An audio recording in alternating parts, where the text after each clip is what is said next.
The Taliban on Tuesday recalled the insurgent group's negotiators from Afghanistan hours after they suspended talks on a prisoner exchange process with the Afghan government, a spokesman for the hard-line Islamist group said in a tweet.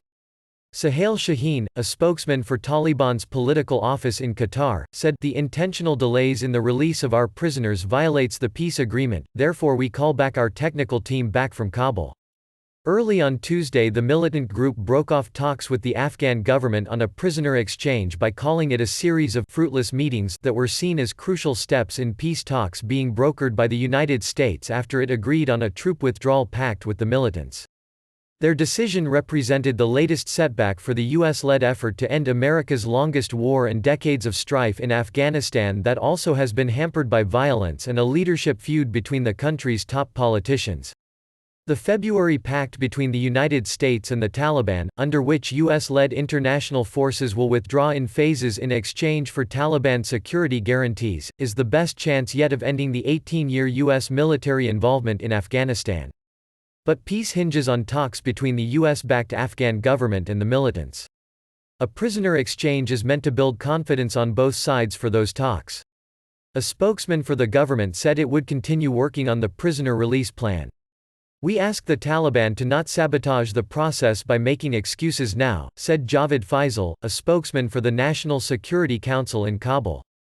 The Taliban suspension of the talks could lead to an escalation of violence, which in turn could threaten the plan to withdraw U.S. troops, a major objective of U.S. President Donald Trump.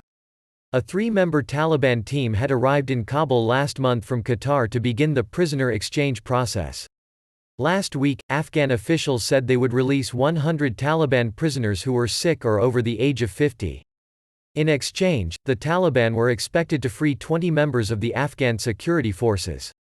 Ultimately, both sides would aim to release the 6,000 prisoners they are holding.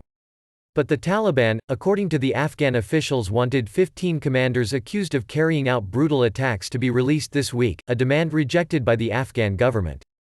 Despite the setback over the prisoner releases, U.S. Secretary of State Mike Pompeo on Tuesday said progress had been made since he visited Kabul on March 23 to press Afghan President Ashraf Ghani and former Chief Executive Abdullah Abdullah to end a feud over the results of a disputed September election. "We've made some progress, but we see them posturing in the media, we see statements that come out," he told a State Department news conference. While the feud has persisted, Pompeo's visit and his announcement of a $1 billion cut in U.S. aid to Afghanistan appeared to have an impact, with Ghani on March 26 announcing a delegation for peace talks with the Taliban that won Abdullah's endorsement. Pompeo reiterated a call for those negotiations to start. "I'm confident in the days ahead we'll have things that look like steps backward, but I'm also hopeful that all the parties are sincere and wanting what's good for the Afghan people," he said.